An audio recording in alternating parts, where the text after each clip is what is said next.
Amen. Thank you, Pastor. At ako po'y nagpapasalamat for this another uh, privilege na binigay ng Panginoon. So, I believe na ang karamihan ay inaantok na. Amen.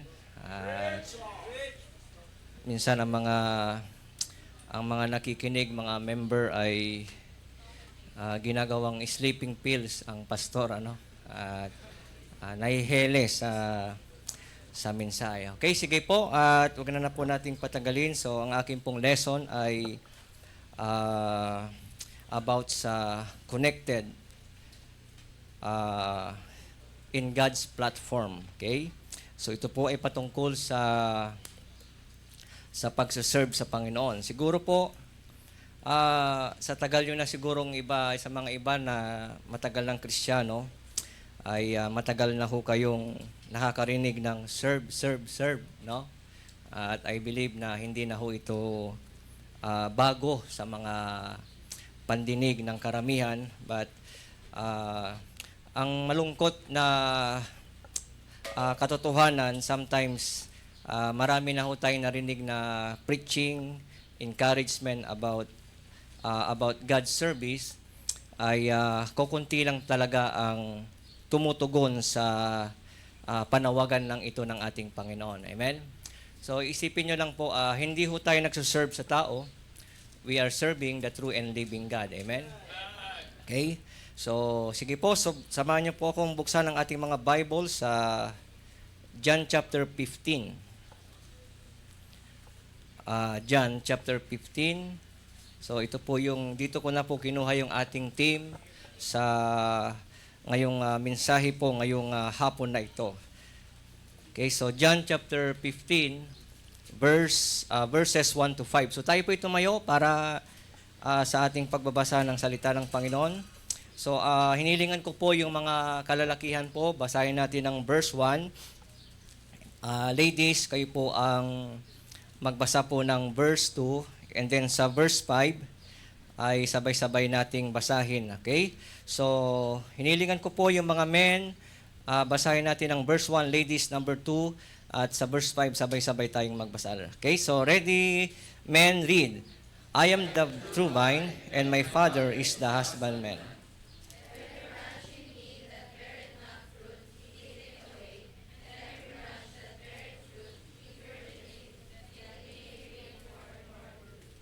Now ye are clean through the word.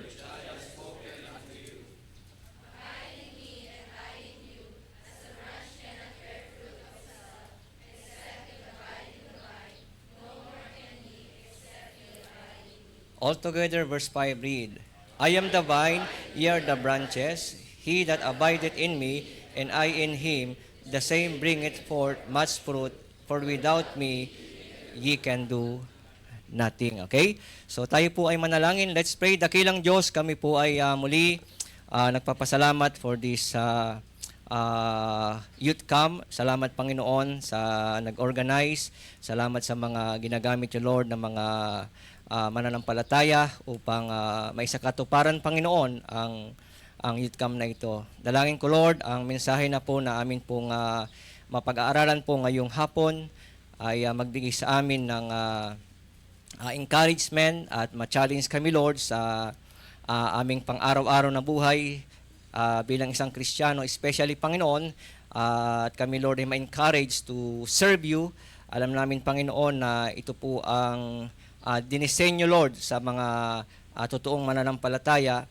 Ang kami Lord ay makapaglingkod sa inyo pong harapan. Muli, gabayan niyo po ako sa aking pagtuturo ngayong hapon. Ang inyong Holy Spirit ay mangusap sa mga nandito ngayon, at especially Lord, bigyan niyo po ako ng karunungan in Jesus' name. Amen. Sige po, so pwede na ho tayong magsiupo. So sabi rito sa ating binasa sa verse 5, I am the vine. So sino po yung vine? Ang ating Panginoon mismo. And ano po tayo? Tayo po ang mga branches. Sabi rito, He that abideth in me, and I in him, the same bringeth forth much fruit, for without me ye can do nothing. So, ibig sabihin, ang sanga ay wala po yung magagawa kung hindi po yan nakakonekta sa sa puno. Amen po ba? No?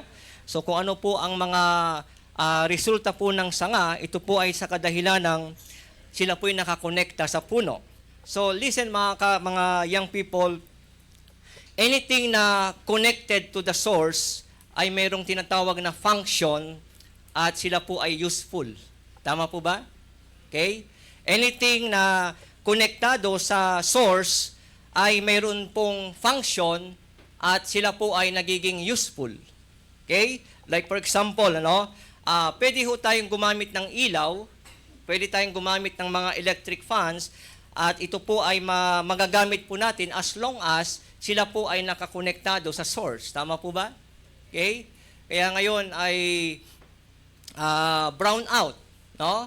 So walang yung mga electric fan hindi gumagana kasi yung source ay wala.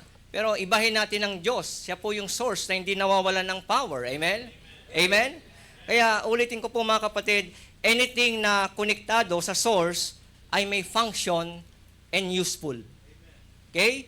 So, bakit may mga mananampalataya, bakit may mga young people na kahit anong gawin natin na pag-encourage or pag-challenge sa mga kabataan is bakit hindi ho sila nagiging useful at hindi sila nagpa-function? Okay? The main problem is they are not connected. Hindi po sila konektado. Hindi sila konektado sa source. Kaya ulitin ko po, anything na konektado sa source ay functioning and useful.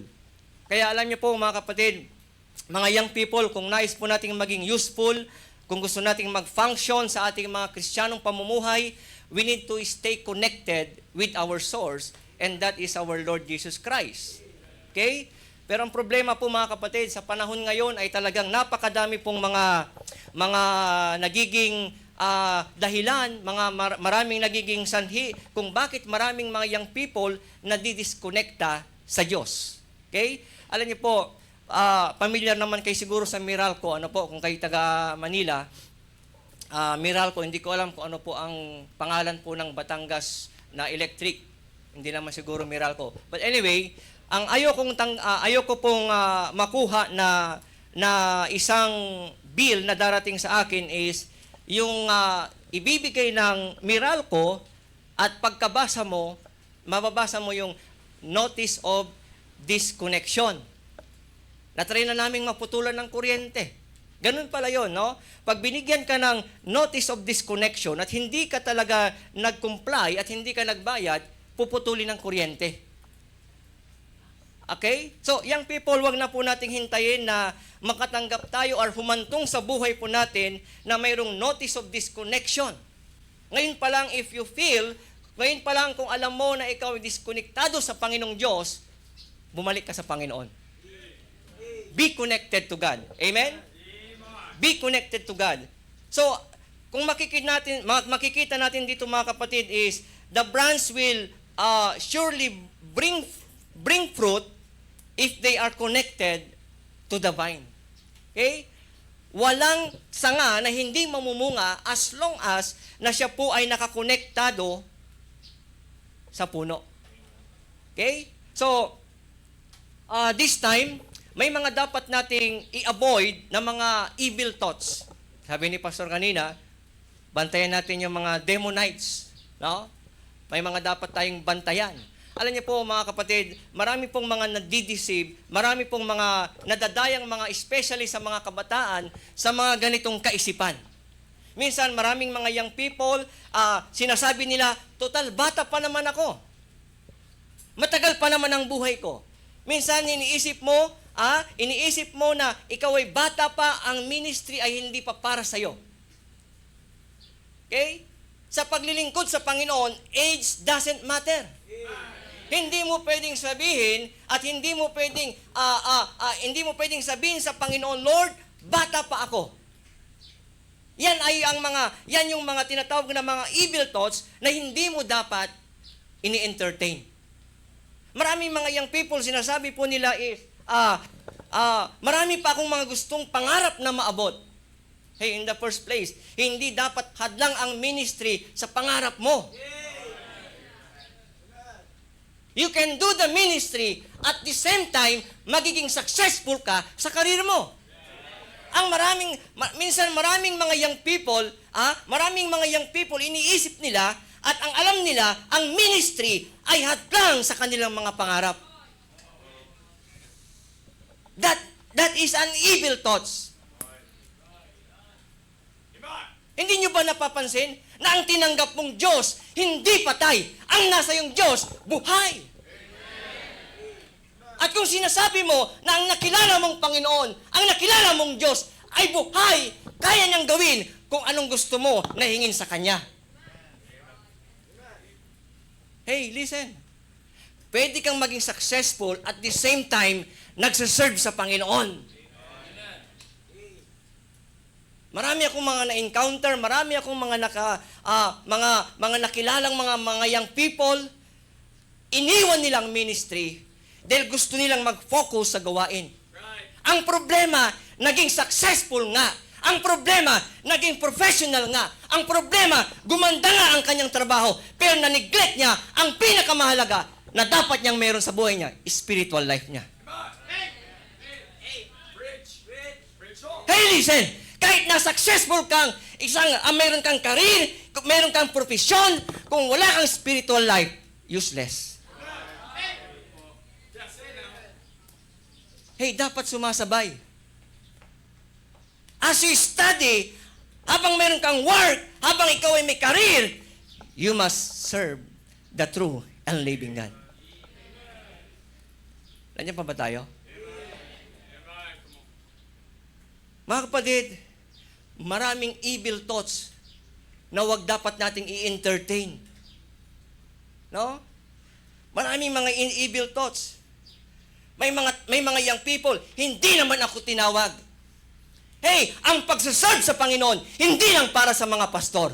Ang pagsaserve sa Panginoon, hindi lang para sa mga missionaries. Hindi lang para sa mga workers ng church. Ang pagsaserve sa Panginoon, yung mga totoong naligtas. Lagi natin naririnig, you are saved to serve God. Yung mga hindi nga saved, nagserve sila. Yung mga hindi saved, sila nga ay mas agresibo sa paglilingkod sa Panginoon. How much more na ikaw ay anak ng Diyos, ikaw ay mayroong buhay na Diyos, dapat ikaw ay dapat mas nagserve sa kanila.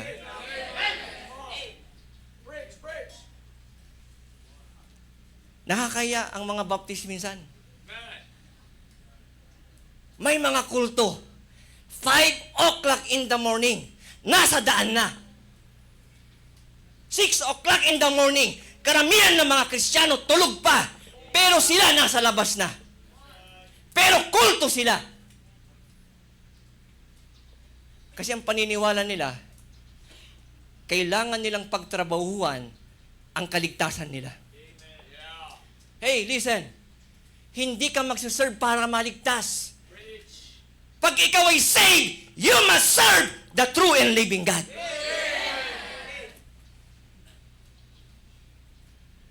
Yan ang mahirap eh. Total, save naman ako eh. Total, papunta naman ako sa langit eh. Total, anak naman ako ng Diyos eh. So kahit hindi na ako maglilingkod, okay lang. Hey, ang totoong anak ng Diyos, mayroong desire na paglingkuran ang Panginoon. In the first place, gusto ko lang sabihin sa inyo, our service to the Lord is not the requirements for your salvation. If you are saved, that is the result of your salvation.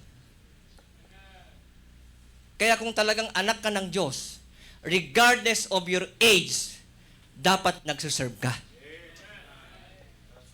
Dapat nagsiserve tayo. No?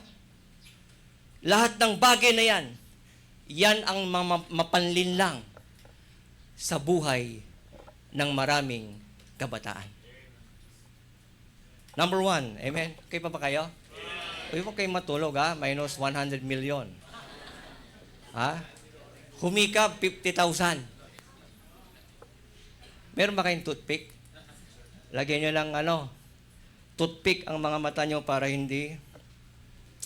We have 6 things or 6 points this morning. Ano na ba ngayon? Afternoon. Okay? We have 6 points, pero mabilis lang po mga kapatid.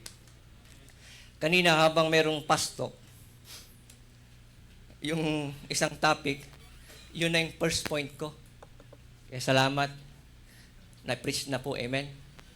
Ha? Kaya pinalitan ko na lang. No? So number 1, connected to serve. Okay? Ulitin ko po, kung hindi ka konektado sa Panginoon, hindi mo paglilingkuran ng Diyos. That's why this afternoon, my prayer, ang aking panalangin po sa bawat isa, na manatili tayong konektado sa Panginoon. Number 1, the priority to serve God. The priority to serve God. Meron tayong familiar verse, Matthew 6 verse 33. Ang sabi po sa Matthew 6 verse 33, sa mga bago na nandito ngayon ng mga Kristiyano, ito yung isa sa mga dapat mong i-memorize. Isa sa mga dapat mong i-familiarize sa iyong Kristiyanong pamumuhay. Dahil ang sabi po dito sa verse 33, but seek ye first the kingdom of God and His righteousness. The Bible says, but seek ye first. Anong Tagalog po ng first? Una. Anong dapat mong unahin? Ang kaharian po ng Panginoon. Ibig sabihin ng kingdom of God, anything that pertains to God. Anything that is spiritual. Yan ang dapat inuuna ng totoong Kristiyano. Yan ang dapat unang inuuna ng dapat totoong ligtas. The kingdom of God. You must prioritize to serve. At isa sa mga dapat nating unahin ay ang paglilingkod sa Panginoon. Naniniwala ba kayo na ang isang totoong ligtas dapat naglilingkod? Pero bakit maraming Kristiyano o bakit may mga nagsasabing save sila pero hindi naglilingkod? What's the problem? Ang problema po mga kapatid, hindi natin pinaprioritize ang maglingkod. Hey, listen. Mga kapatid, makinig kayo. You only prioritize what is important. Naniniwala ba kayo mga young people? Alam niyo ba yung word na important? Importante. Amen? Importante. And you only prioritize what is important. Kung hindi mahalaga sa'yo, hindi mo ipapriority yan. Kung hindi yan mahalaga sa'yo, hindi mo yan unahin. Kaya pag hindi mahalaga sa'yo ang ministry, hindi ka magsaserve. May mga dapat tayong i-prioritize, may mga dapat tayong bigyan ng halaga sa buhay po natin. But the problem is, kung ano yung mahalaga, hindi natin pinapahalagan. At kung ano yung hindi mahalaga, yun ang pinapahalagahan mo. Alam nyo naman siguro kung ano yung mahalaga at hindi mahalaga. Anong mahalaga sa inyo ngayon? Sige nga. Ano? Wow, spiritual tayo ngayon Anong mahalaga sa iyo ngayon?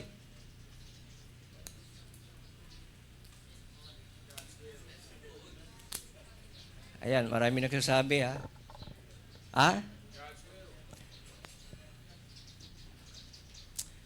If you prioritize God, if God is important, if ministry is important, you will prioritize ministry and your God. Alam nyo, hindi ko naman binabago ang mundong ito at wala tayong kakayanang gawin yon. At alam ko na talagang ang panahon ay talagang iba-iba. Iba-iba talaga. Nagkataon lang na ngayon kayo pinanganak. Na ang panahon na ito ay napaka-deceitful ng panahon. Na ang panahon na ito ay kung saan napakadaming mga gumugulo sa buhay ng maraming Kristiyano. At hindi natin pwedeng i-blame yan. Pero mga kapatid, kung talagang alam mong save ka, alam mo dapat yung importante at kung ano yung importante sa'yo, yun ang dapat i-prioritize mo. Kung mahalaga sa yung cellphone mo, lagi nating nababanggit na mula kahapon, ngayon ang wala nang mahalaga sa buhay ng tao, cellphone. Meron kaming young people. Ay, yung mga young people namin, hindi nila kilala to kung sino. Ang may kakilala lang itong misis ko saka ako. Tinanong siya ng isang matandang lalaki sa amin. Sabi niya, kung kukunin ko ang cellphone sa'yo, or kung aalisin ko ang cellphone sa'yo, anong gagawin mo? Seriously. Alam nyo, hindi ko alam kung nagjo-joke.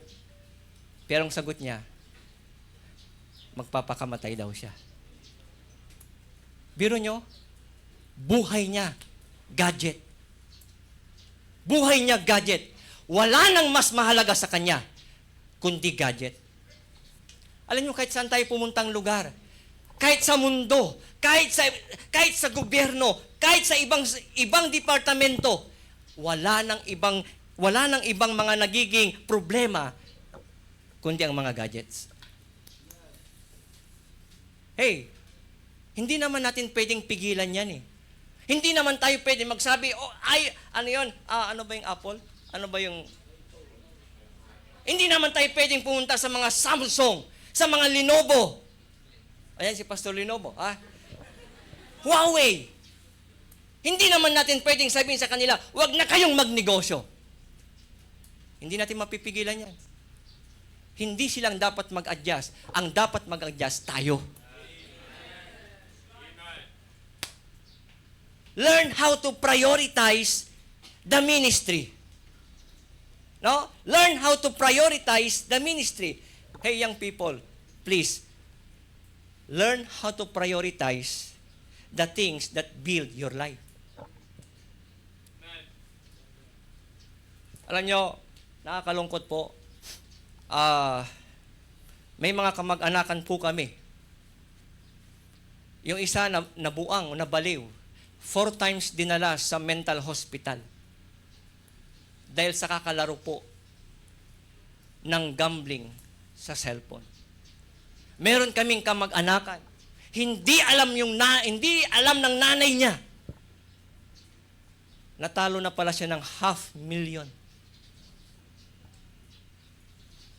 Ang nangyari, nag-loan yung nanay para lang pambayad sa inutang ng anak niya. Hey, learn how to prioritize that build your Christian life. Learn how to prioritize the things that help you grow. Huwag mong ipaprioritize yung mga sisira sa'yo.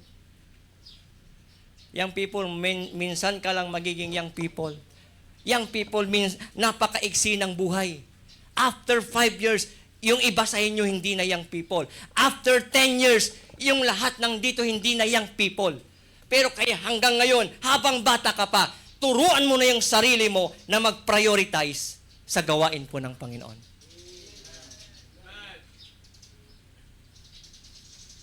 Habang maaga at habang mga bata kayo, isanay nyo na ang paglingkuran ng Diyos sa buhay niya. Totoo yung sinabi ni Pastor Ramil. Bata pa lang ako noon. Si Pastor bata din pa rin. Ilang years lang yung age gap namin. Si Pastor Ramil, estudyante, ako estudyante, pero kami mga estudyante na nasa ministry.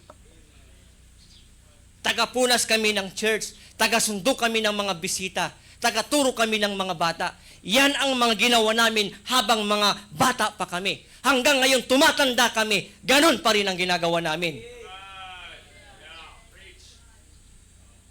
Bakit? Tinuruan po namin na i-prioritize ang mag-serve sa Panginoon. Hey, young people, makinig kayong mabuti. Karamihan ng churches, ang manpower, kayong mga kabataan. Nakikinig pa ba kayo? Maraming mga churches, karamihan ng kumikilos, young people. Then maraming adult, busy sa trabaho. Maraming mga adult, maraming ginagawa. Hindi ko naman sinasabi, dahil sa ministry kayo, wala na kayong ginagawa. Pero what I am trying to say is, kayo po ang gustong gamitin din ng Panginoon sa ministry. Pero paano kayo gagamitin ng Diyos if you do not prioritize His ministry? Number 2. Number 1 is the priority to serve. Number 2, the passion to serve. The passion to serve. Are you connected to serve God? Number 1 is the priority. You must to be connected to serve, you must prioritize the ministry. Number 1, you must have passion to serve. Tingnan natin sa 1 Corinthians 16 verse 9. Nandyan po ba? 1 Corinthians chapter 16 verse 9.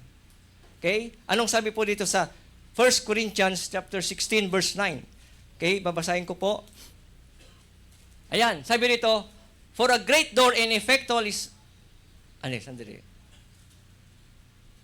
15.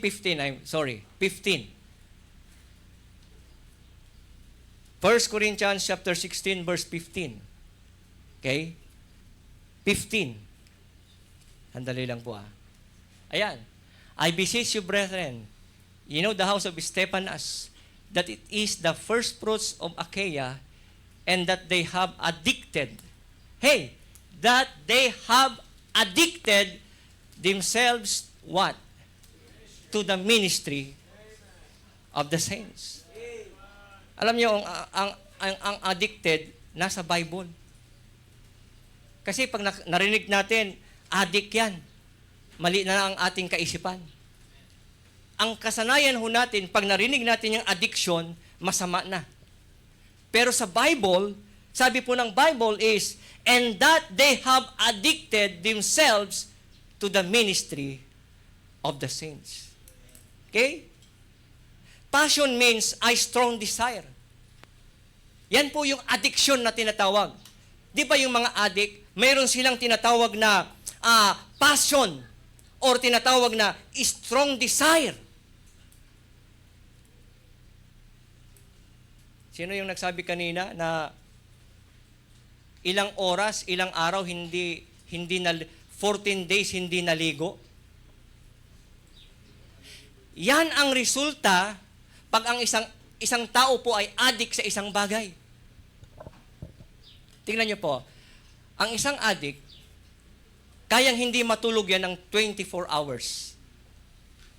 Meron kami yung people dati, addicted siya sa computer. Ang break time lang niya, umihi. Grabe, concern pa rin siya sa katawan niya. Amen? Biro nyo, kaya niyang gumamit ng computer, maglaro ng game sa computer. At ang break lang, umihi. Very talented, ano? Tignan niya, bakit niya kayang gawin ito? Because of his strong desire. Yan ang ibig sabihin ng addiction. Hey, listen, young people. Kung ang ating pagiging addicted ay ginagawa natin sa ministry, magandang addiction yan. Magandang addiction yan. Sana ma-replace natin yung addiction natin sa mga walang kwentang bagay, sa addiction natin sa pagsuserve sa Panginoon. Okay pa ba kayo? May masamang addiction. At may mga mabubuting addiction. Ang addiction na yan na ikakabuti ng buhay natin if you are addict in the ministry. Ha? Sana lahat ng nandito ngayon addict. Amen? Yan yung addict na hindi itutukhang. Yan yung addiction na hindi nakakasira. Yan ang adiksyon na hindi ikakasama ng buhay mo. Ang addict ka sa ministry. Young people, by the grace of God, nung kami po ay young people, addict kami sa ministry. Di ba ang addict, lahat ng bagay gagawin niya? Bakit may mga hold-upper? Sige nga. Hindi totoo ang mga hold-upper dahil wala nang makain. Hindi totoo na ang mga nagnanakaw dahil wala ng mga makakain. Karamihan ng mga roll-dapper, karamihan ng mga magnanakaw, karamihan ng mga yan, ginagawa nila because addict sila sa bisyo. Right. Isipin mo na lang, kung addict ka sa ministry, gagawin mo ang lahat, aalisin mo ang lahat, ang umahad lang sa'yo para maglingkod sa Panginoon. Sa likod, naririnig niyo po ba ako? Makinig kayong mabuti. Young people, meron akong tanong sa inyo. Handa ka bang bumitaw? Handa mo bang bitawan ang humahad lang sa'yo para paglingkuran ang Diyos mo? Ba yung iba nasa isip, I shall not be moved. Hey, piliin mo kung saan ka adik. Pero kung pipili ka rin lang, kung maa-addict ka, maging addicted ka na, sabi ng Bible, sa gawain at sa ministry. Ha?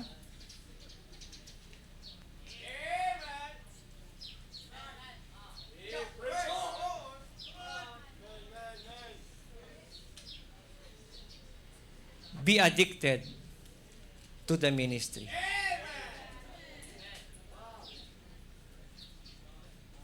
Walang sumagot talaga mga kapatid.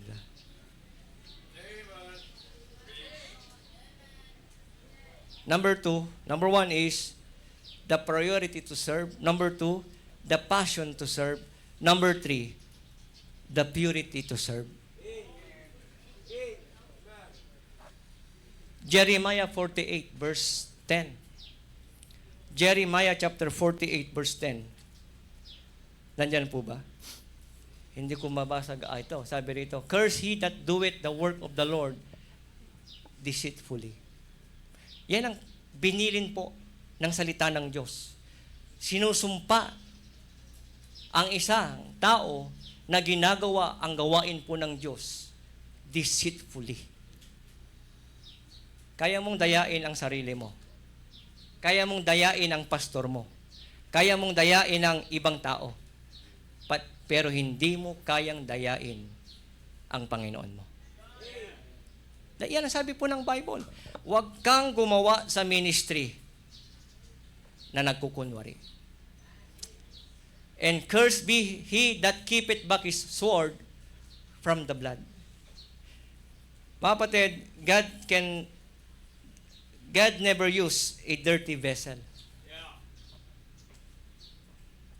Hindi pwedeng gamitin ng Diyos ang maruming sisidlan. Kung kayo po ay kumakain sa restaurant, hindi nyo gagamitin ang mga nagamit na, tama? Ang gagamitin nyo yung mga nahugasan. May mga kainan, fast food, nandoon yung baso, ikaw ang kukuha. Like for example, sa Chowking. May Chowking na ikaw ang kukuha na hindi ka hihingi ng tubig, ikaw ang kukuha. Nandoon yung mga baso nakahilera. Kung nakataob, malinis. Pag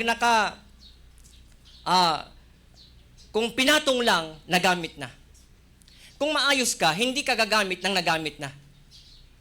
Hindi mo kukunin yung marumi. Ang gagamitin mo yung malinis. Hey, listen. Alam ng Diyos kung ano ang mga buhay natin. Hindi ka pwedeng magkunwari. Hindi ka pwedeng magkunwaring naglilingkod. Pwede kang maglingkod, pero ikaw ay magkukunwari. Alam ng Diyos kung nagkukunwari tayo. Okay? Meron pong may isang lalaki, siya po ay hinuli dahil he is faithfully serving the Lord. Which is, marami na pong nangyayaring ganyan. Okay?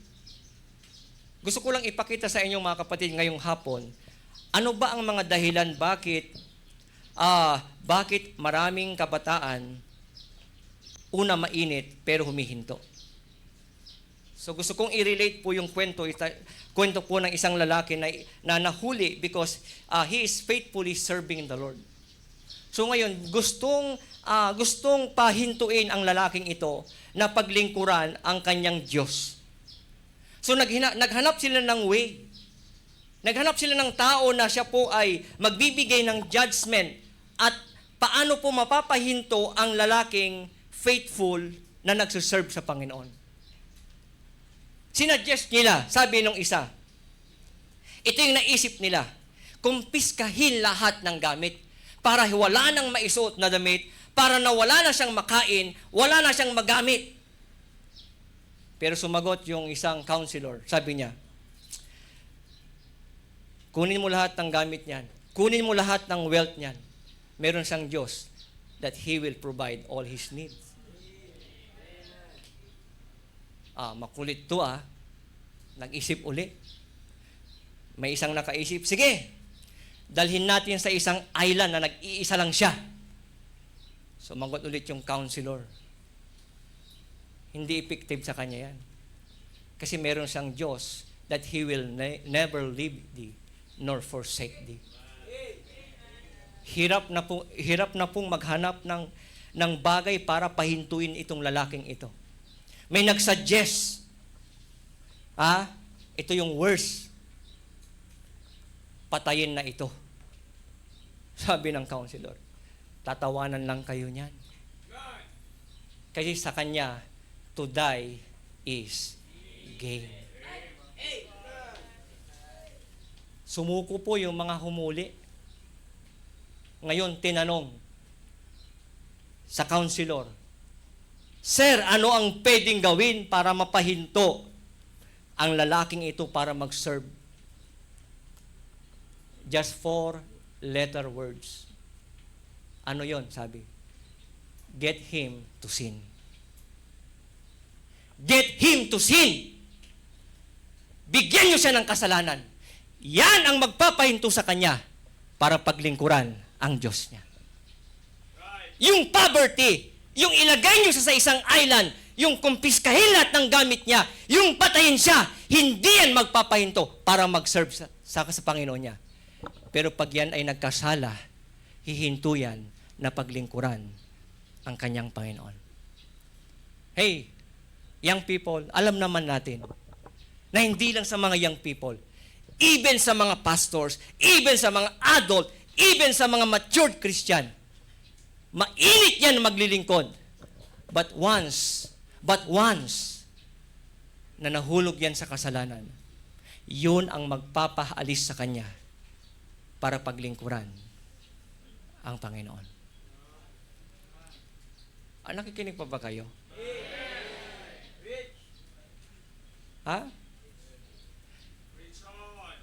Purity is very important in serving the Lord. Amen?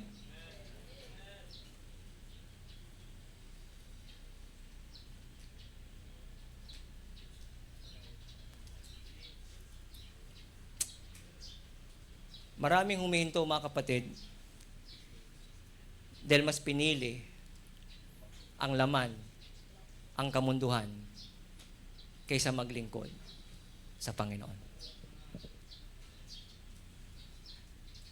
Pwede kang mag-serve na may sin, pero hindi ka tatagal.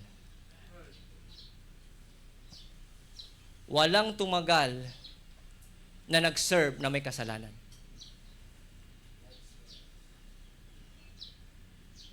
Even ang mga sasakyan, haluan mo ng tubig ang sasakyan.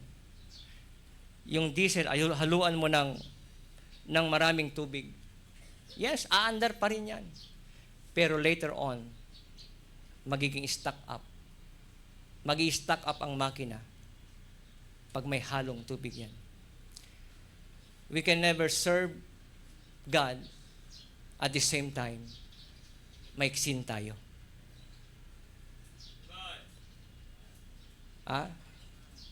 Alam ko marami mga young people, alam ko marami kayong struggles in life. At hindi ko po yan hindi ko tinetolerate yan.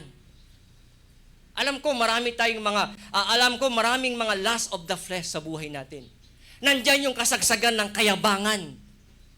Are you listening? Kaya nga yung word na entitlement, pag binigyan mo minsan ng young people, nakahawak lang ng Bible yan, akala mo pastor na.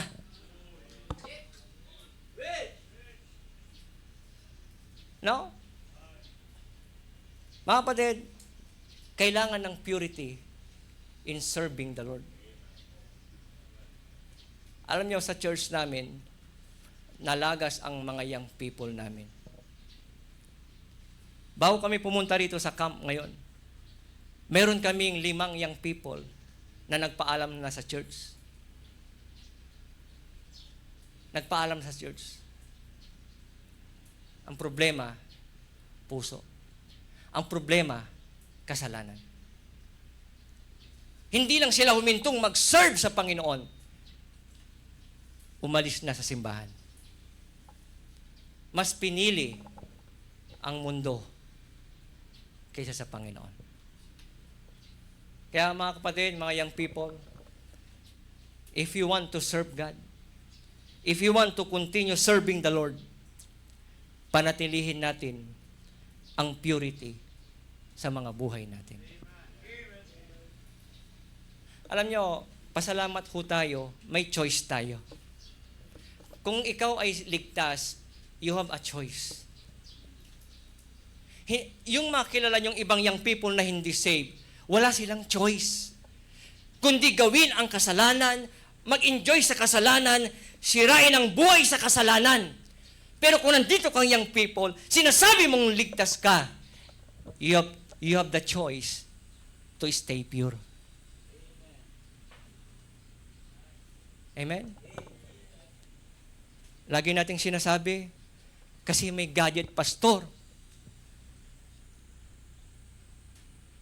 Iba na ang technology natin. Isang pindot mo na lang, nandyan na yung kasalanan. I repeat, may choice ka. May choice ka. Lalo na pagligtas ka.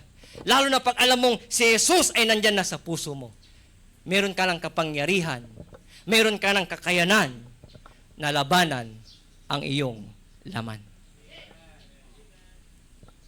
The purity to serve. No? Alam niyo ba, ang isang bagay na paulit-ulit na ginagawa, nagiging addiction sa buhay natin. Nagiging addiction. No? Nabanggit kanina o kahapon, mula kahapon, maraming mga pwede tayong maging addiction sa buhay. Nandyan yung mga mobile games, nandyan yung mga pornography. At for your information, ang addiction sa pornography is worse than addiction to drugs. Nung buhay pa si Pastor Toquero, mayroon akong binigyan na assignment. Binigyan ako ng assignment ni Pastor Toquero. Sabi sa kanya, ito yung mission mo. Tulungan mo itong lalaking ito na addicted sa pornography. Puntahan mo sa bahay. Nag-set ako ng time para puntahan ito. I-disciple, i-counseling, kausapin, pero nakakalungkot. Hindi nakasurvive. Hindi nakasurvive. Pero merong isang addict sa droga na nawitnessan ko po. Nadala sa Panginoon. Naging attender sa church. Naging faithful sa church. Nakasurvive sa pagiging addict sa droga. Pero yung pornography na disciple ko, hindi nakasurvive. Kapatid, hindi pa huli ang lahat. Hindi pa huli ang lahat. We can confess that sin, we can forsake that sin para maging pure tayo sa harapan ng Diyos. Ha? Alam nyo, Hindi mahirap mag-serve pag pure ang heart mo. Pero ang pagsuserve nakakapagod pag meron tayong inaalagaan na kasalanan sa buhay natin. Kung meron ditong young people, na meron kayong karelasyon, kung may mga young people tayo dito na involved ka sa fornication, hindi ka pwedeng tumagal sa pagsuserve sa Panginoon. Piliin mo. Pumili ka. Kung sinong paglilingkuran mo. Yan ang sabi ni Joshua. Choose you this day whom you will serve. Hey young people. Hey young people. You have a choice. You have a choice. And you must choose what is right in your life. Ha? Hindi ka talo pag pinili mo na paglingkuran ang Panginoon mo. Walang regret. Walang pagsisisi pag pinaglingkuran mo ang ating Panginoon. At the age of 21, nag-surrender po ako ng buhay.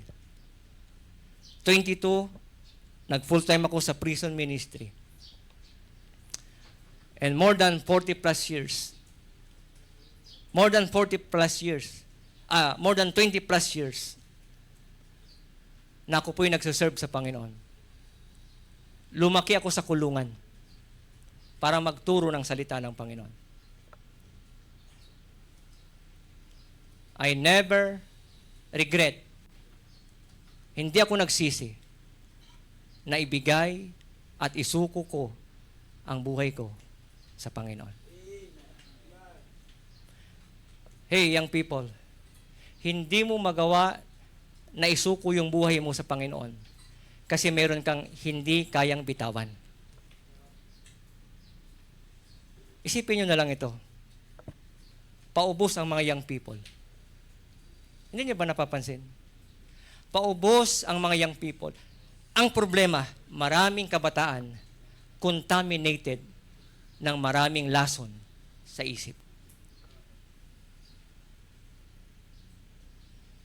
Isipin mo, 12 hours, 24 hours, sa isang linggo, ilang oras ang iginugugol mo sa social media. At sa kakapanood mo, ang dami mong mga negative thoughts na nasasagap sa buhay mo. Kaya pagdating mo sa church, pagdating mo sa service, ang salita ng Diyos boring sa'yo. Kasi ang utak mo nalason ng maraming mga maling kaisipan. Na kahit sinasabi mong member ka, na kahit sinasabi mong saved ka, pero kung ang isip mo nalalason ng mga maruruming bagay, kahit nasa church ka, hindi ka mag-i-enjoy sa salita ng Diyos, boring ang preaching sa'yo. At ang malaking problema, mag-church ka, uuwi ka nang walang pinagbago. Ang problema, tumatanda ka na hindi ka lumalago. Bakit? Ang isip natin, puno ng lason. Puno ng lason. Ano na tayo? Number 4. The purity to serve, number 3. Number 4 is the pain to serve. The pain to serve. Acts 16 verse 26. Ano ibig sabihin the pain? Masakit. Ha?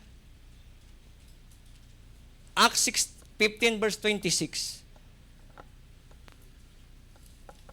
Acts chapter 15 verse 26. Tignan natin. Ayan, sabi niya, men that have hazarded their lives for the name of our Lord Jesus Christ. Ibig sabihin ng hazarded their life. Yung buhay nila talagang, nilagay nila sa alanganin. Okay? Nilagay nila sa kapahamakan. Hey, listen. Serving the Lord is full of pain. Nandiyan pa ba kayo? Hindi ko kayo dinidiscourage. Hindi ko kayo dinidiscourage. Hindi ko kayo tinatakot.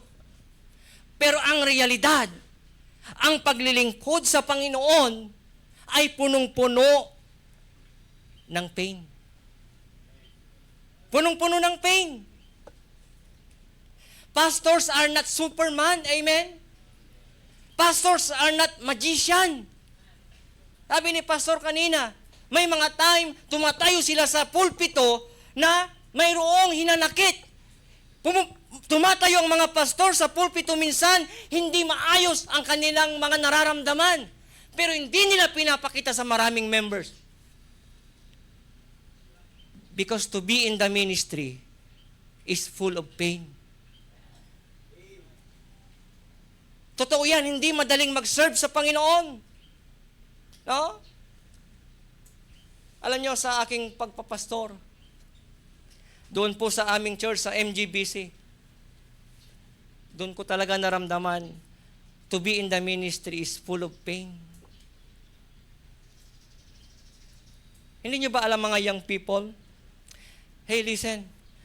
Every time you make a wrong decisions, every young people na mayroong miserable life,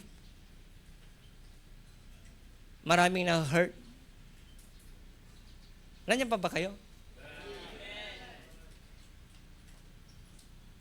Every wrong decision you make, somebody got hurt.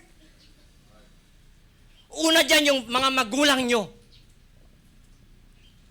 Nandyan po yung mga pastor na nag-invest ng buhay, nag-invest ng kanilang oras, nag-invest ng kanilang pera, and all of a sudden, gumagawa ng mga wrong decisions ang mga young people.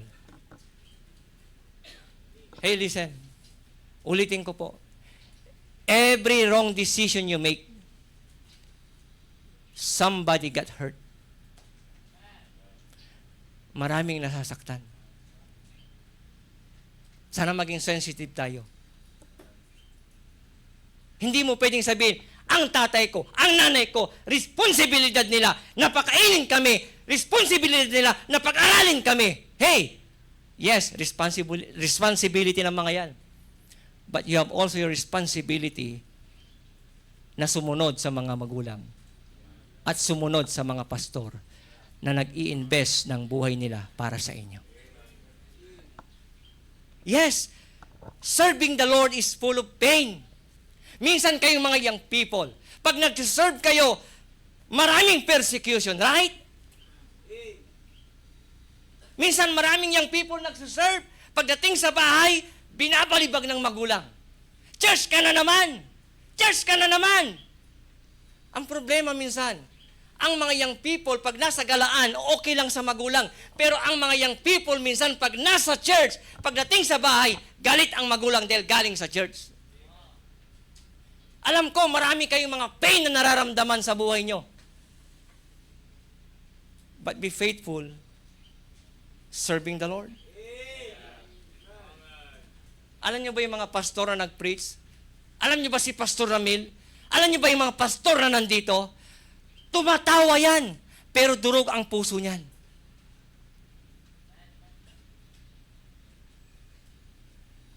Durog ang puso sa bawat mga membro, bawat kabataan na lumilihis ng direksyon sa buhay.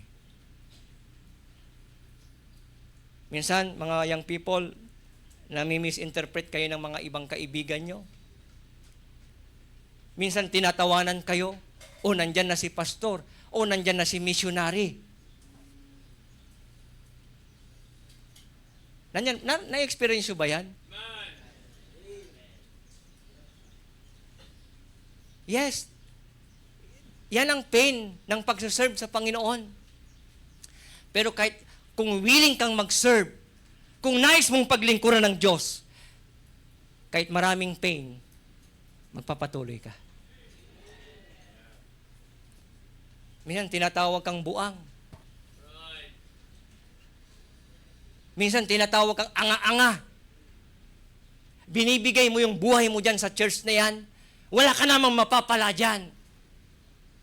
Yan ang prinsipyo ng mundo. Napagkakamalan kayong baliw. Naalala ko yung kwento doon. May iba nakarinig na, sa mga bago gustong ikwento sa inyo. May isang lalaki nag-deliver ng gamot sa mental. Nung siya po ay nag-deliver, so tapos na siyang i-deliver yung gamot, uuwi na siya. Pagbalik niya sa sasakyan niya, nakita niya yung kotse niya, yung isang gulong, flat. Flat. So hindi niya alam ang gagawin niya ngayon. So ang ginawa niya, siyempre, kinalas niya yung 4 na tornilyo ng kotse niya. Ang problema, yung 4 na tornilyo nahulog sa kanal. Ang laking problema nun. Tama? So ngayon, anong gagawin ko? Sabi nung nag-deliver ng gamot. Nasa mental siya Mayabang pa. Ayaw niya magtanong sa mga tao. Kasi ang alam niya, yung mga nasa loob, mga buwaliw. May lumapit sa kanyang lalaki. Isang pasyente. Sir, anong nangyari? Ayaw pang pansinin yung lalaki. Siguro, kinulit. Sir, anong kailangan mo? Ito kasi, nahulog yung tornilyo ko 4. Anong gagawin ko dito? Sabi niya. Sinuggest nung pasyente, gawin mo to. Di ba meron ka pang 3 gulong na hindi pa nakakalas? Alisin mo yung tig-isang tornilyo. Yun ang gamitin mo para maikabit mo yung isang gulong.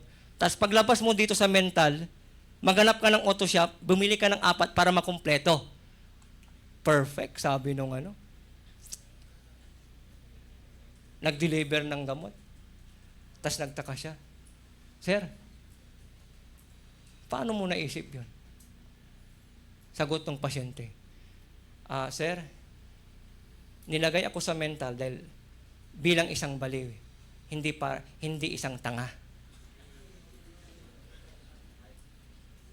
Nag-guess nyo? Yung iba nakanganga. Listen, minsan napagkakamalang kang baliw. Okay lang yan kung ginagawa mo yung tama, kung naglilingkod ka sa Panginoon. Napagkakamalan kang binubuli ka sa school mo, binubuli ka ng mga kaibigan mo. Okay lang yan. Kahit sinasabihan kang baliw, huwag ka lang maging tanga.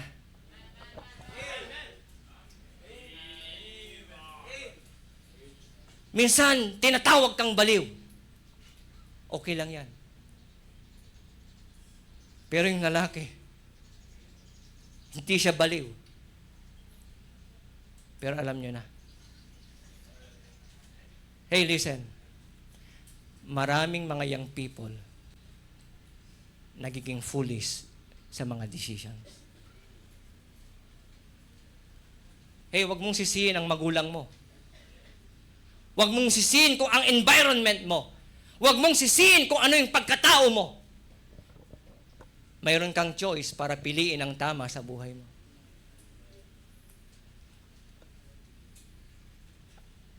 Life, serving the Lord is full of pain. Pero there's a grace of God.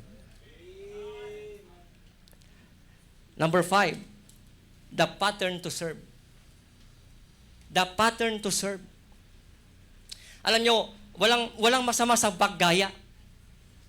Pag ang ginagaya mo tama. Hey, are you listening? Walang masama sa pag may ginagaya ka. Kung ang ginagaya mo yung tama. Parang sa school ba? Marami ang gumagaya ng sagot ng iba, pati pangalan ginaya. Bagsak tuloy. Hey, mga kapatid, mga young people, alam ko, bawat mga kabataan, very sila sa identity. Naghanap kayo ng mga identity nyo. Gusto nyo na maging in. Nandyan yung tinatawag na peer pressure. Kaya minsan, gusto mong kakaiba, kaya gumagaya ka sa kanila. Hey, listen, kung saved ka, iba na dapat ang ginagaya mo. Iba na dapat ang pattern mo. Nandyan pa ba kayo? Mag-ingat ka kung sino nag-i-impluwensya sa'yo. Siguro kung gagawin po nating 1 year itong camp, lahat na nanditong campers, maayos. 1 year na magiging maayos ang young people. That is 100%. Bakit? Walang nag-i-influensya sa inyo dito sa camp, kundi ang preaching.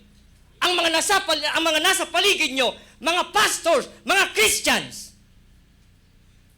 Aayos ang buhay ng 1 taon pag nandito kayo sa camp ng 1 year. But the problem is, Thursday morning, pauwi na. Babalik na naman sa kanya-kanyang lugar. Babalik na naman sa kanya-kanyang impluwensya sa buhay. Kung ano ka ngayon because somebody influenced you. Alam niyo, biyaya po ng Panginoon. Biyaya lamang ng Diyos. Kung ano po ako ngayon, kung ano si Pastor Ramil ngayon, because somebody influenced us.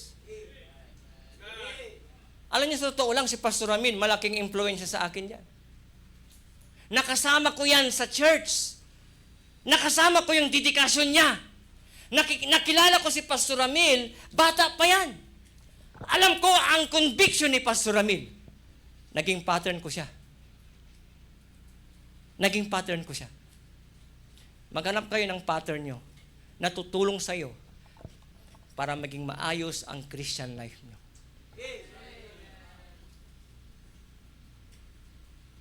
Be careful kung sino at ano ang nag-i-influensya sa inyo. Mga kapatid, ang tao noon at tao ngayon, parehas lang. Noon nga, sabi ng Bible sa Genesis, di ba? Wala nang gustong isipin ng tao noon, kundi kademonyuhan. Noon pa man, masama na ang tao. Hanggang ngayon, masama ang tao. Nagiging kaiba-iba lang ang sitwasyon dahil sa mga influensya sa bawat henerasyon. Lagi yung narinig, ang henerasyon ngayon kakaiba. Anong dahilan? Parehas naman tayong makasalanan. Ang pagkakaiba, yung nag-i-impluensya sa inyo ngayon. Tulad ng sabi ni Pastor Ramon, ang laro lang namin noon, siyatong. Hindi nyo alam yung siyatong. Alam nyo? Ang laro namin noon talagang tumbling. Chinese garden.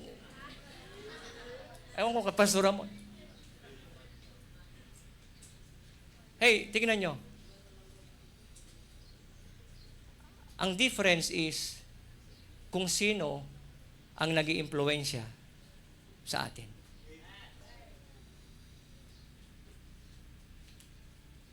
Alam nyo, pare-parehas lang tayong mga taong makasalanan. Ang pagkakaiba lang kung sino ang nag-i-impluensya sa atin. And number 5 and last, the price to serve. The price to serve. Philippians 3 verse 14. Connected to serve. Number 1, ano po yung una? The priority to serve. Number 2, the purity to serve. Number 3, the passion to serve. Number 4, the pain to serve. Number 5, the pattern to serve. Number 6 is the price to serve. Philippians chapter 3 verse 14, sabi, I press toward the mark for the prize of the high calling of God in Christ Jesus. Mga kapatid, lahat ng ginagawa mo sa Panginoon, may reward. May reward. Iba ang spiritual reward at iba ang material, ang reward dito sa mundong ito. Pero mga kapatid, lahat ng ginagawa mo ay may gantimpala mula sa Panginoon. And the most exciting part of serving God is no other than the receiving of the reward. Amen? The receiving of the reward. Alam nyo, kaming mga pastors, alam nyo ba ang totoong rewards namin? Dito sa lupa, hindi yung magandang building. Hindi yung kung anong na-accomplish namin. Hindi kung ano yung merong sasakyan ang isang pastor. Hindi yan ang mga reward na gustong hanapin ng mga pastor. Ang reward na gustong mangyari o makamit ng mga bawat mga kapastoran, kayo! Kayo ang tunay naming mga reward. Makita lang namin na kayo naglilingkod sa Diyos. Nakita na lang namin na umaayos ang buhay niyo sa harapan ng Panginoon. That is our real reward.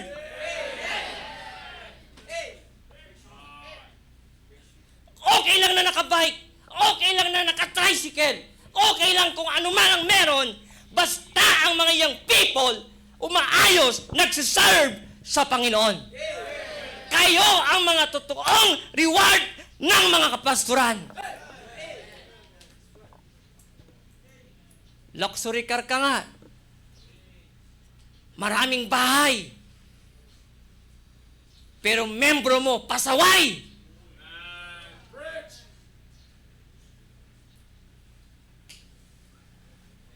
Kayo ang mga totoong reward namin. At ang katagumpayan ng camp na ito, hindi sa dami ng umaten. Hindi sa mga trophy na makukuha nyo. Ang totoong reward na dapat mong makamit sa buhay mo. Yung meron kang desisyon na magbabago at paglingkuran ang totoo at buhay na Diyos. Lagi kong sinasabi, the real battle is not here in this camp. Ang totoong battle, pag nasa kanya-kanya na tayong mga lugar natin. And please, maging reward ka sa pastor mo. Maging reward ka sa church mo. And most of all, maging reward ka sa Panginoon. Hindi kami naghahanap ng mga talented na mga young people. Useless ang talent mo kung wala kang karakter. Hindi kami naghahanap ng pogi. Hindi kami naghahanap ng maganda. Hindi kami naghahanap ng mga mayayaman. Hindi kami naghahanap ng mga matatalino. Ang inihingi namin sa Panginoon, mga young people na handang paglingkuran ang Panginoon sa buhay niya. Lord, salamat po for this opportunity. Help us, Lord, to make a choice. Not only our desire to serve, but help us, Lord, to make a decision to serve. Salamat, Panginoon, for these young people. Alam namin na maraming mga struggle sa buhay. Pero meron kaming choice because your grace is sufficient sa lahat po ng mga anak nyo. Bless the invitation, Lord. In Jesus' name, amen.